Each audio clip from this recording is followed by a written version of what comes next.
All right, today we're jumping into one of the most mysterious chapters in the entire Bible, Revelation 8.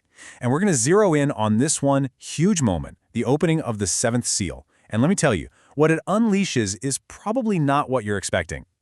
So let's just get right to it. The chapter kicks off not with some big explosion or cosmic event, but with silence. I mean, just think about that. We've just gone through 6 seals of chaos and drama, and then the big one, the 7th seal, gets opened, and there's nothing, just total quiet. So what in the world is going on here? And that right there, that's the big mystery we're going to try and unravel. You know, heaven is supposed to be this place of constant, unending praise and worship.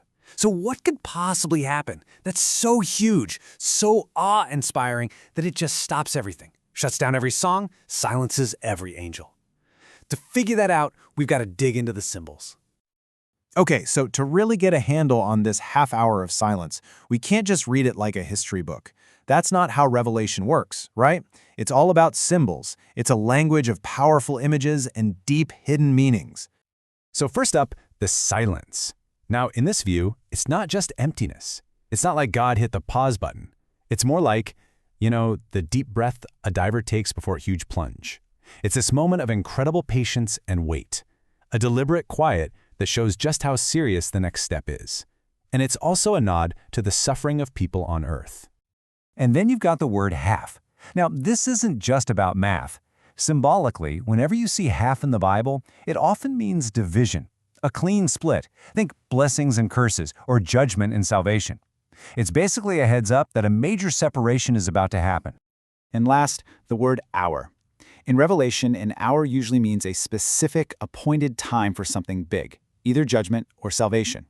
So you put it all together, a half an hour of silence. What does that mean? It means this pause, as heavy as it is short. It's like the calm before the storm, a temporary hold right before everything kicks off. So, back to our big question. Why the silence? What was so important that it made all of heaven go quiet? Well, here's the big reveal. The 7th seal isn't just one more disaster on the list. Nope. It's more like a box. And when you open it, out comes the next whole series of events. Yeah, think of it like one of those Russian nesting dolls. You open the 7th seal, and inside, you find the 7 trumpets. Each one of those trumpets is going to kick off its own judgment. So that crazy silence at the beginning, that was the drum roll for this whole new act. But hold on, before the trumpets even start to sound, something really important happens. Right after the silence, an angel takes a golden censer, fills it with incense and, get this, the prayers of the saints. Then, fire from that very altar is thrown down to earth.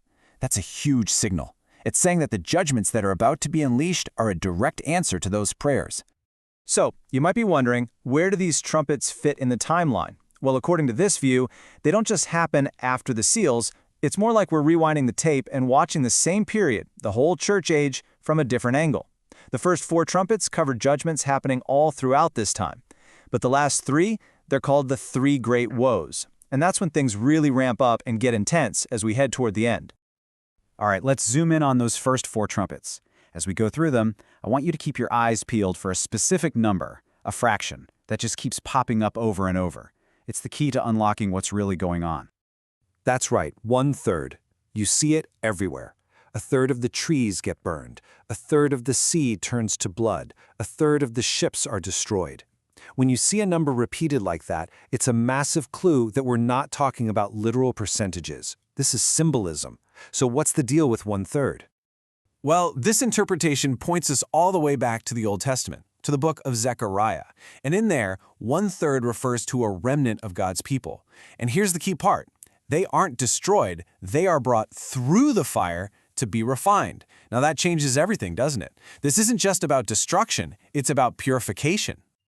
Okay, so with that idea of purification in our heads, let's look at what happens with the first trumpet. It sounds, and bam! A storm of hail and fire mixed with blood comes crashing down. 1/3 of the trees are burnt to a crisp, and all the green grass is gone. The imagery is wild. But again, what does it all mean? All right, let's decode this thing. The hail and fire, that's a purifying judgment, but it's happening inside the church. The blood, that points to the suffering believers go through. Now the trees symbolize God's people. And remember, only 1/3 are affected. That's our remnant getting tested. But the green grass, that represents all of humanity and how fragile life is. It gets totally wiped out. A pretty sobering reminder, right? Okay, on to the second trumpet. An angel sounds it, and this time, what looks like a giant burning mountain, like a volcano, gets thrown into the sea. The result is just catastrophic. A third of the sea turns to blood. A third of all the creatures in it die. A third of the ships are destroyed. So what's really happening here?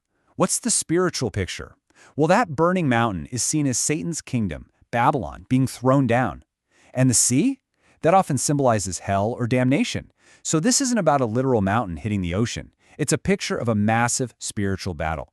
And the creatures in the ships, representing all of humanity and the church, they're caught in the crossfire, suffering the fallout from this cosmic war.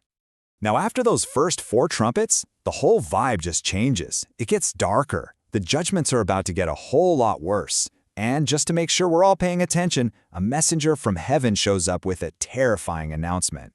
And this right here is a clear line in the sand. An angel comes flying through the sky shouting, "Woe, woe, woe." Each one of those woes is a preview for one of the last 3 trumpets. The message couldn't be clearer. If you thought things were bad before, you haven't seen anything yet. So these final 3 trumpets, the 3 woes, are seen as judgments that happen during that final period called the Great Tribulation. They basically lead right up to the grand finale of the whole story, the final judgment and the second coming. Now, we're not going to get into all the crazy details of those today, but just know this is the ultimate escalation. Okay, so we've unpacked a ton of symbols, right? The silence, the trumpets, that repeating 1/3 number. So what does it all add up to? What's the big idea here? And why should we even care about this stuff today? Let's take a step back and look at the main takeaway. So here's the bottom line. According to this interpretation, Revelation 8 is not a newspaper headline from the future. It's a symbolic painting of the spiritual battles and realities that are happening all through the church age. It shows us that God is patient before judgment. It teaches us that trials aren't just random bad things. They're part of a purification process for that 1/3 remnant. And interestingly, that whole process of refining starts right inside the church. And that leaves us with one last big question to think about. If we go with this symbolic view, if all this stuff, the hail, the fire, the burning mountains, is really about timeless spiritual realities, then what do those judgments and purifications look like today, in our lives, in our world? Thinking about it that way can take Revelation from being just some ancient, confusing book and turn it into a lens for seeing what's happening right now.